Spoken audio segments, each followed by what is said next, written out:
Good morning, everyone, and welcome once again to Wacky Wednesday. The festive season has started, and most Indian sweets need ghee for their production. Now, some celebrity nutritionists, some other nutritionists have been saying that ghee is good. So, ghee is flying off the supermarket stalls, and the ghee manufacturers are having great profits. Yes, ghee is good, I agree, but which ghee is good? To understand that a bit more, we have invited a very esteemed guest today here with us at Nature Nurtures. Yes, dear friend, introducing to you Dr. Varsha. Dr. Varsha is an Ayurveda Acharya. She is a BAMS from Pune University. After that, to perfect her knowledge further, she moved to Coimbatore and worked in a 200-bedded Ayurvedic hospital. After that, she has moved to Dubai, to Sao Paulo, to Thailand to spread the knowledge of healing through Ayurveda. Dr. Varsha is not just a great doctor, she's a wonderful human being. What connected with me with her is her dedication for healing towards people. Dr. Varsha and I share a common thing. We believe in cooperative endeavors, which means sometimes patients cannot take the bitter Ayurvedic medicines, but they are very happy with the massages, and we both can join hands to heal the patients because we do not get into pathy fights. We put our patient at the center of our being, and we work towards healing our patients together at some times or separately if need be. On that note, dear friends, I would like to ask Dr. Varsha, which Ayurvedic ghee is good, Dr. Varsha? Okay, so namaste to all of you who are listening today. It's ghee, actually, when we say it has to be only one ghee, and that's all it is known about. But once you advertise something or once something is promoted, then the variations begin. But until this consumerization, I should say, started, I never knew there is another type of ghee. So what I knew is the ghee what was made in our home, and that's all about it. And we never knew what is a commercial ghee unless when it's brought to market, and then the gaga over it, whether it's good, it's not good, whether it's adding weight or cholesterol or so many things. So traditionally prepared ghee is what is the ghee. That's all I can say about, and I don't know any other ghee that is existing. See, dear friends, she's right. When anything comes into the market, it gets commercialized, and commercial production is more for profit. So you have to understand there are various methods of ghee production, but the common is 100% ghee production, which happens in big factories. Now that production is nothing like what your mom's or my mom or her mom did at home. And that is definitely not Ayurvedic ghee. There's a certain method of production which makes ghee the real Ayurvedic ghee and which is beneficial to our health.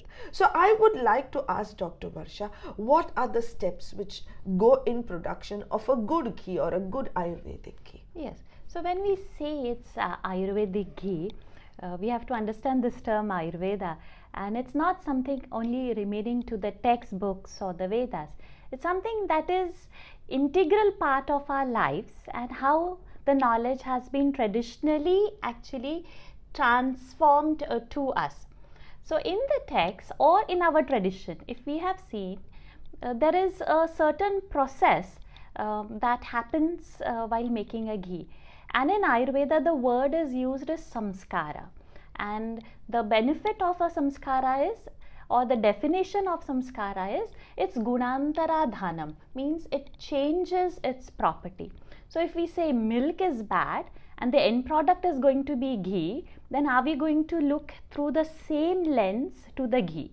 So because there are different samskaras happening, that means transformation at different levels, the ghee has a different quality than what the milk has to be there. So now we'll see step by step how the ghee is made. First thing is to get the milk and to get a right milk. So now where it is, and then we have all these kinds of milk, A1, A2. Again, before a certain era, we were not knowing that there are other kinds of milk also existing. And it was only our traditional cows. Now when I say traditional cows, it's not those Jersey cows. And in India, we have predominantly the cows which have a hump on their neck, and there's a lot of skin folds at the neck, and the ears are long. So these are the traditional cows. The hump has a significance. There are certain nadis over there, the Surya Nadi or the transformation, and the milk coming from this cow. Yes, over here in big cities, you get again products of A2 milk and all. So if we get a right source of milk, we have to boil the milk first. So that's Dr. our Varsha, station. if I can add before you move on, the right milk also has to be, unfortunately in today's world, I have to say this, has to be organic milk. If the cow is pumped with hormones, if the cow is an unhappy cow, if a cow is in pain and her children are killed, there's no way that milk is going to be good. Don't you agree, Dr. I Varsha? agree totally. Yes. Okay. So Continuing yes, further. that's what traditionally when we are rearing calves, they are left open in the free pastures to graze. They are not just blocked over there and forcefully fed.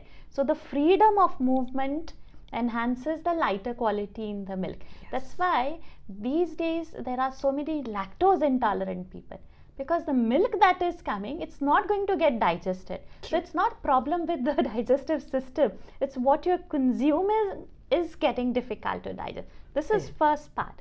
So getting the right milk and boiling is our first stage. So we have done something called as Agni Samskara on it. So that's our Samskara 1. Once we get the milk and we allow it to cool, there's a cream setting over it.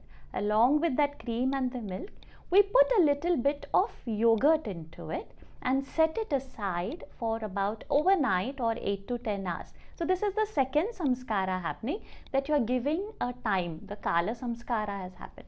So after that period, we get the whole thing as yogurt. Now here I would like to mention is, it's not something, a sour ingredient you have added to curdle it. So if you're curdling it, it is curd. Yes. But if you're putting a yogurt into it, Yes. and you are turning it into yogurt, that's a yogurt. Otherwise, the curdling process can be done with, let's say, lime juice or vinegar, and that's not a yogurt that we are talking, or what you know as dahi or a curd. So curd by definition will be curdling of the milk, and yogurt is what we are talking to take in this process. And this yogurt has got those lactobacilli, which again work on the milk solids. So that is what she is trying to say, the differentiation between just curdling and culturing, as it is called. Yes. So now this is the second samskara that we have finished on what the original product was, milk. Now once we get this yogurt, we have to churn it. Now mostly people think, okay, put it in some mixie or put it in a blender, or use a egg beater or something. But I'll stick to the tradition. And the traditional, we have this kind of an instrument. So now this is a proper traditional instrument where it's a wooden stick, and it has such grooves in it. And the method of using this is you churn it between your hand. So see, it goes clockwise and it goes anti-clockwise. It goes clockwise and anti-clockwise. Now once this is done, with the clockwise and anti-clockwise movement, putting that in the bowl of the yogurt that you have made, the certain amount of temperature is maintained continuously. This enables the solids to separate. So what eventually is going to happen is, the water part is going to remain down, which we will call as buttermilk, and the butter is going to surface up, and it would solidify nicely if this action is done. To get the butter out, if we do it separately with the churning stick like this, it's going to be more beneficial. So this is a third samskara happening on it, to get the buttermilk and the butter from the yogurt, which is got from the milk. So at this level, but if we do with a blender, or let's say we mix the butter into the buttermilk, then that buttermilk is also becoming heavy for digestion, which normally in Ayurveda, the buttermilk is called as takram, and it is said as takram laghu kashayamla. So it's laghu means it's light for digestion. But which buttermilk is light for digestion or enhances a better digestive property is the one where the butter is separated off and you get the liquid part of it. Now this butter you collect. you get a sufficient quantity of butter. If you don't have that day, you can store it, but otherwise you take this butter, and from this the next samskara is happening, again the Agni samskara over it. We are going to heat this butter. We are going to take it in a different vessel and begin to heat. So it's not just liquefied butter or a clarified butter, which there's a big theory going on to it. So once this butter is beginning to boil, initially you will see foam coming, some bubbles coming, the water part getting evaporated, and you have to be very careful, do it with great patience, not just burn it off by putting it in high flame, nor keep it too low and make it too stagnant. So in a right flame, when this process is done, very gently, the solids begin to separate and another liquid part comes, and the Ayurvedic definition over here is Fena Shantischa Sarpihi. So the Fena means the foam, and the foam Shantihi means it settles. Cool downs. That is the sign of a Sarpi, that means of a ghee. But if you are preparing a oil, Fenodbhava it is said. So we have to stop at that level. So once the bubble comes and it begins to settle, we settle with this ghee preparation. We don't allow it to burn because all the solids would stick down at the bottom of the vessel. So here we have to be careful, and then use a filter, and then this aromatic liquid is ready. So this is definitely a kind of a fat. It is a saturated fat, but something that will not line up your arteries or you have to worry about. Why? Because it has undergone so many samskaras, the Agni samskara, the Kala samskara, the churning samskara, which generates the natural Agni. So the gunas, the properties of it have become lighter. So what we started first and what we are getting, the end product, is completely different, and the chemical analysis cannot determine, okay, this is this, and it's not that. It's the samskara, the subtle qualities, Absolutely. which is beyond your microscope and things, are generated. So this we Absolutely. called as sattvic aspect. Absolutely. I would like to add some things. In the traditional way, they would use wood fires. Now we don't have wood fires because wood, when it burns, creates a certain different temperature. The pots used were also made from brass because they also have a different way in which temperature is spread out. And when the ghee was boiling, tulsi patra would be added or the turmeric leaf would be added. That True. gives a further medicinal quality True. to the ghee. And I must say that firewood system is not outdated. In my house still today back in India, Yes. we have that, Yes, and I we use agree. mud pots. I agree. And I coming from completely Kerala, agree. it's very common in Kerala to have the firewood system and using I mud have pots. seen and worked with people who prepare this kind of a ghee, but of course in the cities it is difficult, and this is the exact difference between the desi or the Ayurvedic ghee and the commercial ghee. In commercial ghee, the culture doesn't happen at all. So that samskara goes out. Plus, the churning is not done in the gentle way, clockwise, anti-clockwise, and when you use wood, wood itself has its own properties which will not destroy the fragile culture that you have created. Therefore, in the big turbines, it just happens very mechanically where the solids are separated. Mind you, there the profits have to be high, the shelf life has to be high. That's their main concern, and therefore it is churned at a very high level. The milk solids are separated, and then the temperatures are also kept very high because they want maximum ghee out of that butter. Now a lot of women tell me here that, Dr. Priya, we get a block of butter and we melt it and we create ghee. That's it. I think Dr. Varsha has already answered that, dear friends, that's not ghee. And Yes. Ayurveda also, like I brought the original text to show the references, where there's one particular verse which is so beautiful. It says that Snehanam Uttamam Sarpihi, means amongst all the fats which we actually shun from our diet, Uttamam means the best is Sarpi, is the ghee. And also it's Vayasthapanam Param. Vayasthapana, we all want anti-aging solutions. And Paramam means the utmost, the best is ghee to actually reverse your age or maintain youth. So your creams Absolutely. are not going to help in this. but the process of ghee is this. Yes. So the market ghee may not be the Snehanam Uttamam. It may not be the best fat.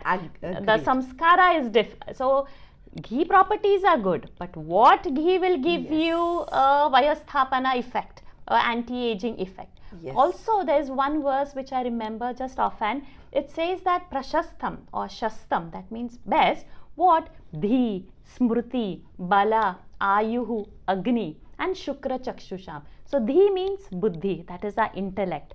Smriti means memory. Then agni is our digestive system.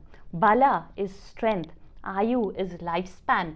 Shukra chakshusham are essence of the body and for the eyes. So if ghee is rightly prepared, all these things we can get. And one more thing, in those days, like this text, the Ayurvedic text which is over, there are a lot of medicinal preparations also from ghee. So it's not just something which we'll put on a dal or a roti. Yes. In the clinic, I use ghee in a medicated format, and it's treated with, let's say, it's a IBS case.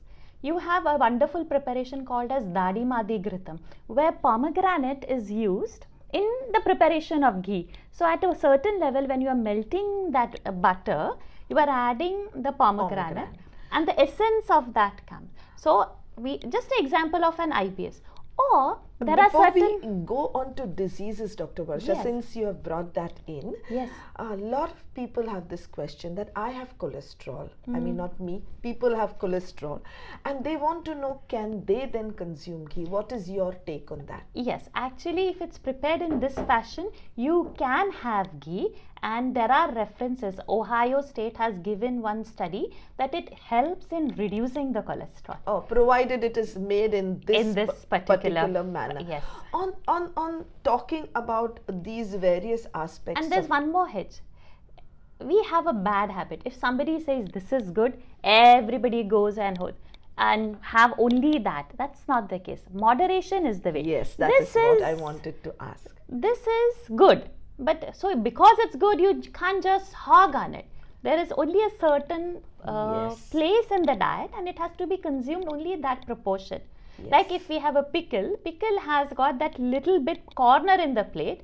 The curry has a different bowl. So you don't take pickle in a bowl and a curry as a drop. Yes. So same way, the ghee has a proportion, Yes. and not to overdo anything. This was my next question to her. What is the proportion?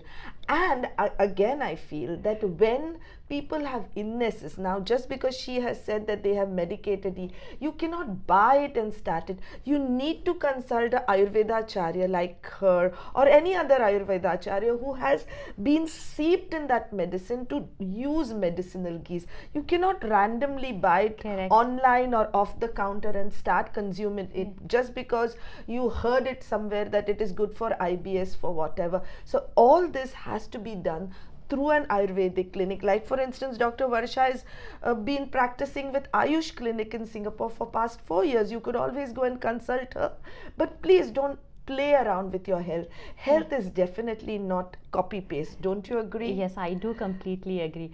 One more thing, when we are talking about this intelligence and memory and all, off the shelf people tend to buy so many things. Okay, Brahmi is good, so let's buy Brahmi and some capsules. So immediately these companies will sell capsules and powders and I whatnot.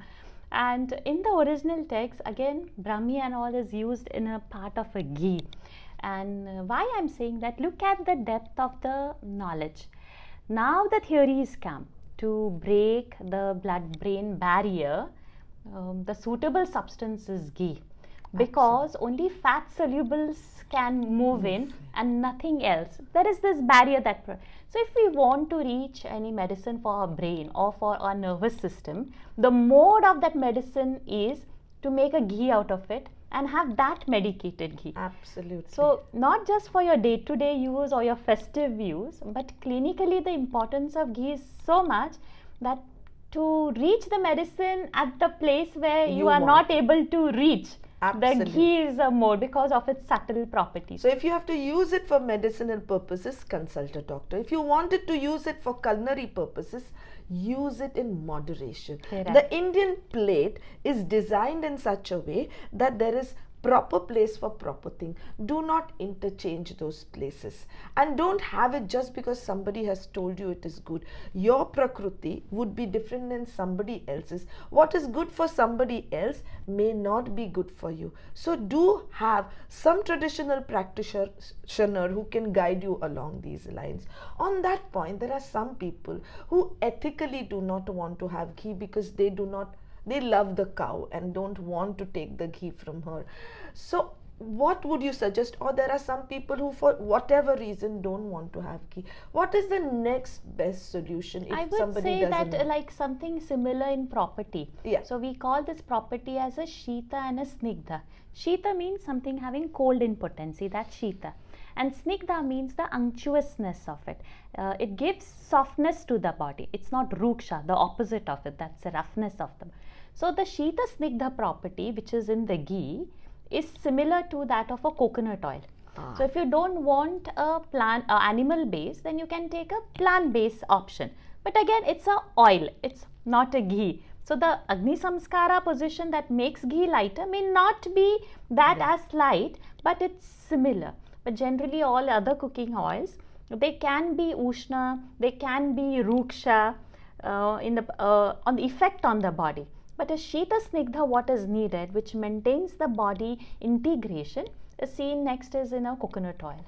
Great. So now coconut oil again has been on the bandwagon of superfoods. But there again, let me remind you friends that what nature needs for you grows in your backyard. Yes. So if there are olive trees growing in your backyard, coconut oil is not good for you. If only coconut trees can grow in your backyard, it is good for you.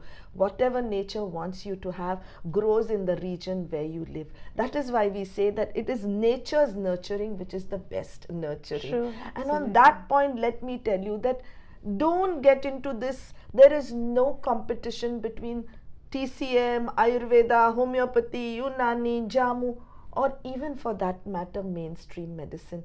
What is important is healing, and together we can achieve this by cooperating with each other, by working together as a unit and not separate factions. Just like this world, what we say is a Vasudeva Kutumbakam. We all are a big family and we live and stay in it with happiness and love for each other. On that point, I would really like to thank Dr. Varsha for giving her dedicated time. She's really a busy doctor to come here and share her knowledge with all of you. Thank you and Manapurvak Pranam. It's my immense gratitude to you to make this opportunity, these little things which we contribute to the society. So I must actually thank to you and be in debt for this. Thank you. Thank you and namaste. And before I bid a goodbye, dear friends, we are soul sister. We have the same spiritual master who guides our life's journey. Thank you.